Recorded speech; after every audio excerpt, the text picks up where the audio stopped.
নমস্কার বন্ধুরা, রমা কুকিংয়ে সবাইকে স্বাগত জানাই। আমার আজকের recipe chilli chicken. Chilli chicken খেতে আমরা সকলেই প্রায় পছন্দ করি।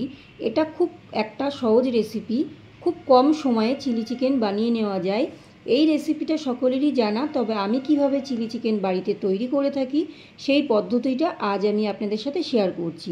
চলুন তাহলে রেসিপিটা শুরু করা যাক। এখানে আমি একটা বাটি নিয়ে নিয়েছি আর বাটির মধ্যে দিয়ে দিচ্ছি বোনলেস চিকেনটাকে আমি ভালো করে ধুয়ে জল ঝরিয়ে রেখেছি, সেটা দিয়ে দিচ্ছি বাটির মধ্যে। আর দিয়ে দিচ্ছি 1 চামচ আদা রসুন আর কাঁচা লঙ্কা বাটা। আর দিচ্ছি পরিমাণ মতো নুন। কালারের জন্য দিয়ে দিচ্ছি কাশ্মীরি লঙ্কার গুঁড়ো। আর দিচ্ছি একটা ডিম ফাটিয়ে রেখেছিলাম, সেটা দিয়ে দিচ্ছি। আর দিচ্ছি 2 চামচ কর্নফ্লাওয়ার, 1 চামচ দিচ্ছি ময়দা। আর দিয়ে দিচ্ছি সাদা রিফাইন অয়েল, 2 চামচ দিয়ে দিয়েছি। এবার সব কিছুকে ভালো করে হাত দিয়ে মাখিয়ে নেব। সব কিছু ভালো করে আমি মাখিয়ে নিয়েছি। এবারে একটা ঢাকনা দিয়ে ঢেকে আমি 30 থেকে 40 মিনিট ফ্রিজে রেখে দেবো। চিলি চিকেনটা তৈরি করার জন্য আমি আধা ঘন্টা পর গ্যাস অন করে কড়াই বসিয়ে দিয়েছি। আর কড়াইয়ের মধ্যে দিয়ে দিচ্ছি কিছুটা সাদা তেল। তেলটা গরম করে নেব। তেলটা গরম হয়ে গেছে। তেলটা আমি খুব গরম করিনি, মোটামুটি একটা গরম করে তারপরে আমি এই ম্যারিনেট করা চিকেনটা ভেজে নেব। গ্যাসের ফ্লেমটা একদম লোতে রেখে আমি চিকেনগুলোকে ভেজে নিচ্ছি। চামচ দিয়ে চিকেনগুলোকে একটু উল্টে দিচ্ছি। একসাথে খুব বেশি চিকেন দিয়ে আমি ভাজছি না, তাহলে একটাকে একটা লেগে যেতে পারে। গ্যাসের ফ্লেমটা একদম লোতে দিয়ে চিকেনগুলোকে ভেজে দিতে হবে। কোনোভাবে গ্যাসের ফ্লেম হাইতে দেওয়া যাবে না। গ্যাসের ফ্লেম হাই দিলে তাহলে চিকেনগুলো ওপরের দিকে খুব বেশি লাল লাল হয়ে যাবে, কিন্তু ভিতরে কাঁচা থাকবে।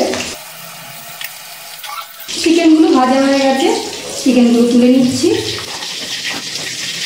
বাকি চিকেনগুলো একইভাবে ভেজে নিচ্ছি।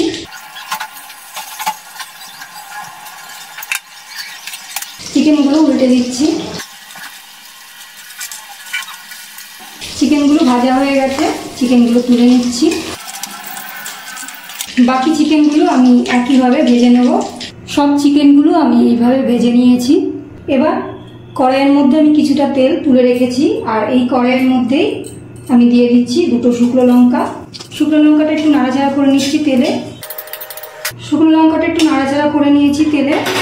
এবার দিয়ে দিচ্ছি আদা কুচি, দিয়ে দিচ্ছি রসুন কুচি। আদা আর রসুন আমি 2 চামচ করে কুচি করে কেটে দিয়ে দিয়েছি। একটু নাড়াচাড়া করে নিচ্ছি। এখানে কিন্তু আদা আর রসুন আমি ভালো করে খুব বেশি ভাজবো না, হালকা ভেজে নেব।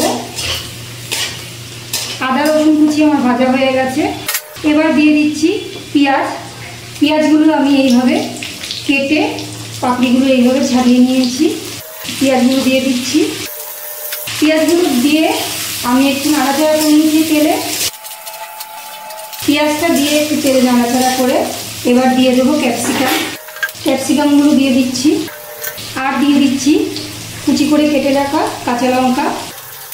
সব কিছু আমি গ্যাসটা হাই ফ্লেমে রেখে একটু নাড়াচাড়া করে নিচ্ছি। নাড়াচাড়া করে এবার এর মধ্যে দিয়ে দেবো নুন দিয়ে একটু নাড়াচাড়া করে নিচ্ছি। এবার আমি এর মধ্যে দিয়ে দেবো ভেজে রাখা চিকেনগুলো দিয়ে দিচ্ছি। এবার সব কিছুকে ভালো করে নাড়াচাড়া করে নেবো। আর গ্যাসের ফ্লেমটা একদম মিডিয়ামে রেখে আমি নাড়াচাড়া করে নিচ্ছি। সব কিছু ভালো করে মিশিয়ে নিয়েছি। সব কিছু ভালো করে মিশিয়ে নিয়ে এবার আমি এর মধ্যে দিয়ে দিচ্ছি সস। যে সসটা আমি আগে থেকে রেডি করে রেখেছিলাম সেই সসটা দিয়ে দিচ্ছি। আর দিয়ে দিচ্ছি খুব সামান্য একটু চিনি। এবার সব কিছু আবারও ভালো করে আমি মিশিয়ে নেব। সসটা দিয়ে গ্যাসটাকে মিডিয়ামে রেখে আমি একটু নাড়াচাড়া করে নিয়েছি। এবার আমি এর মধ্যে দিয়ে দেবো কর্নফ্লাওয়ার, যেটা আগেই আমি জলে গুলিয়ে রেখেছিলাম। একটু নাড়াচাড়া করে নিচ্ছি, সেটা দিয়ে দিচ্ছি। আর কর্নফ্লাওয়ার দেওয়ার পর ভালো করে নাড়াচাড়া করে নিতে হবে। চিলি চিকেন আমাদের একদম তৈরি। এবার আমি গ্যাসটা অফ করে দিচ্ছি আর একটা পাত্রে নামিয়ে নেব।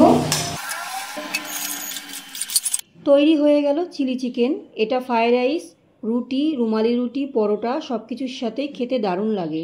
রেসিপিটা কেমন লাগলো অবশ্যই কমেন্ট করে জানাবেন। ভালো লাগলে একটা লাইক করবেন। আমার চ্যানেলে নতুন বন্ধু হয়ে থাকলে চ্যানেলটিকে সাবস্ক্রাইব করার অনুরোধ রইল। আজকের মতো এই পর্যন্ত, আবারও হাজির হয়ে যাব অন্য কোনো রেসিপির সাথে। সবাই ভালো থাকবেন, সুস্থ থাকবেন, ধন্যবাদ।